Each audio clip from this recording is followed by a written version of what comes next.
ஆண்டவராகிய இயேசு கிறிஸ்துவின் நாமத்தினாலே உங்கள் யாவருக்கும் என் அன்பின் வாழ்த்துக்கள். கர்த்தர் உங்களை ஆசீர்வதிப்பாராக. புதிய நாளை காண செய்த ஆண்டவருக்கு மகிமை உண்டாகட்டும். என் அன்பு சகோதரா சகோதரியை கர்த்தர் இன்னைக்கு சொல்லுகிற காரியம், நீ பயப்படாதே, நான் உன்னுடன் இருக்கிறேன். அல்லேலூயா.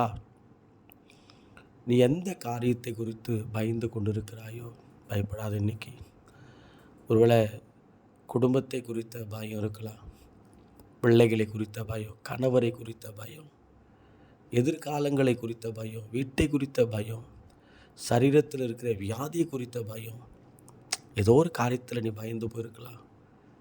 கடன் பிரச்சனை, அதில் ஒரு பயம். வேலையில் சரியான சம்பள உயர்வு இல்லையே, ஆசீர்வாதம் இல்லையே. என்னுடைய உறவுகள் நிமித்தம் ஏதோ ஒரு பயம், சோர்ந்து போயிருக்கலாம். கர்த்தர் நிச்சயம் அவன் வாழ்க்கையை மாற்ற அவரால் முடியும். நீ பயப்படாது.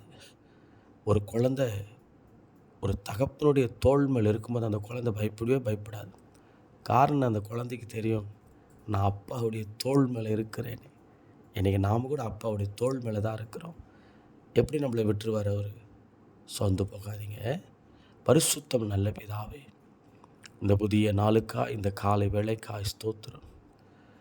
பிள்ளைகளை கர்த்தர் ஆசீர்வதியும். இந்த நாளில் கர்த்தர் சமாதானத்தோடு இருக்க உதவி செய்யும்.